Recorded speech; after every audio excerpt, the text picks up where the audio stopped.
Barely a week after Senator Ali Ndume granted a media interview alleging that President Bola Tinubu has been caged and that the presidency seems not to be in tune with what is happening in the country, especially in tackling the current national food crisis, the Senate on Wednesday descended heavily on him, removing him as the chief whip. The Senate then replaced Ndume immediately with Senator Mohammed Mongunu, also from Borno State. Ndume had, in the interview with Arise News, accused Tinubu's presidency of running a secluded government and not paying enough attention to the cry of hunger across the country. The removal of Ndume follows a directive issued to the effect by the governing All Progressive Congress APC, which was obviously not pleased with the outburst of the Borno South senator. The directive by APC was contained in a letter signed by the APC National Chairman Abdullahi Ganduje and the National Secretary Senator Bashir Ajibola.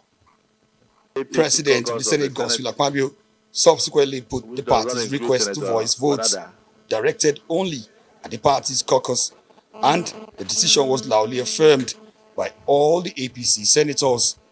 Those of you who are in support of the suggestion by the party, can you shout aye? Those against say nay. No, I have to be sure. Those of you who are in support of the decision by the party, can you shout aye? Those against say nay. The ayes have it. Accordingly, Senator Tahir Mohammed Mongunu replaces Senator Ali Ndume as the majority whip of the 10th Senate of the Federal Republic of Nigeria. Can it be brought forward? But apart from losing its principal position as chief whip, the Senate went ahead to strip Ndume of his juicy position as the deputy chairman of its appropriation committee, reducing him to now head the committee on tourism. It's not the first time Ndume will be removed as principal officer. On January 10, 2017, he was sacked as Senate Minority Leader in the 8th Senate on similar grounds of painting the Senate in bad light.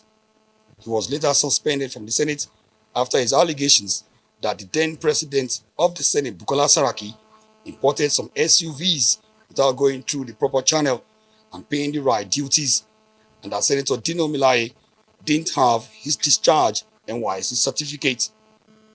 Coming on Order 9 and 10, Senator Cyril Fasui from Ekiti State called for further investigation into Ndume's alleged remark, referring to all of them in government as thieves, with a view to slam him with stiffer punishments.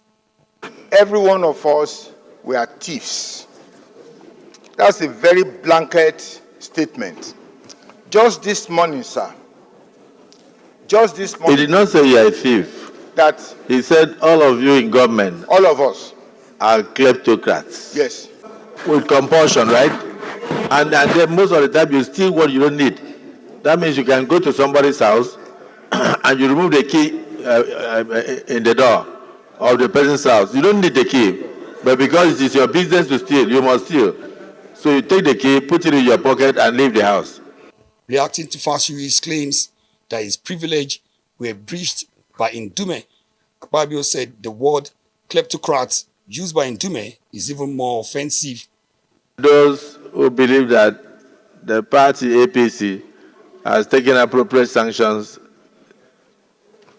and therefore it should not be referred to any further committee, say aye. When put to vote, the Senate sustained Fashui's point of order but allowed the matter to rest in view of the action already taken by the party, saving Ndume from a possible suspension from the Senate. Omo Bazwai, Arise News.